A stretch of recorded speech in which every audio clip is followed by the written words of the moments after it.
ইসরায়েলের শত অন্যায়ের পরেও গোটা বিশ্ব যেন নীরব, নিস্তব্ধ। একদিকে নির্বিচারে গাজার মানুষের প্রাণ কেড়ে নিচ্ছে দখলদার ইসরায়েল, অন্যদিকে খাদ্য সংকটে, অনাহারে প্রতিদিন আহাজারি করছে গাজার ছোট্ট শিশুরা।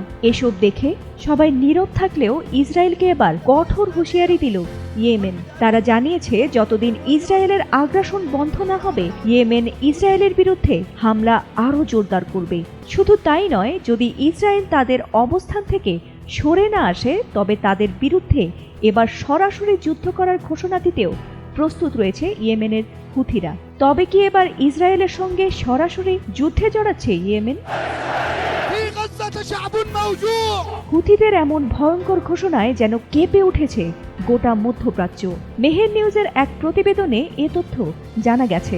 রোববার সন্ধ্যায় ইয়েমেনের সশস্ত্র বাহিনী এক জরুরি বিবৃতিতে জানিয়েছে তারা ইসরায়েলের বিরুদ্ধে সামরিক অভিযান আরও জোরদার করবে। তাদের ভাষায়, ফিলিস্তিনিদের ওপর ইসরায়েলের নৃশংসতা আর সহ্য করা সম্ভব নয়। মানবিক, নৈতিক এবং ধর্মীয় দায়িত্ববোধ থেকেই যুদ্ধকে এবার আরও বিস্তৃত করবে হুথিরা। আর এই ঘোষণার সবচেয়ে বিস্ফোরক দিক হচ্ছে, ইয়েমেনি বাহিনী জানিয়েছে এই মুহূর্ত থেকে যদি কোনো কোম্পানি ইসরায়েলি বন্দরের সঙ্গে যোগাযোগ রাখে, তাহলে তারা যেখানেই থাকুক ক্ষেপণাস্ত্র ও ড্রোন দিয়ে তাদের ওপর হামলা চালানো হবে।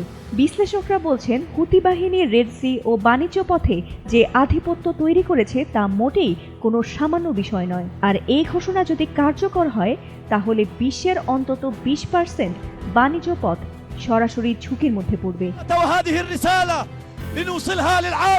আর এটা শুধু ইসরায়েলের জন্যই নয়, বরং আন্তর্জাতিক অর্থনীতি, জ্বালানি পরিবহন এবং কূটনীতি সবকিছুতেই প্রভাব ফেলবে। যদিও ইয়েমেন বলেছে, ইসরায়েল গাজার ওপর যদি হামলা বন্ধ করে এবং অবরোধ তুলে নেয়, তাহলে তারাও সামরিক অভিযান বন্ধ করবে। কিন্তু প্রশ্ন হচ্ছে, ইসরায়েল আদৌ কি পিছু হটবে? ফাতিমা সুলতানা, এটিএন বাংলা।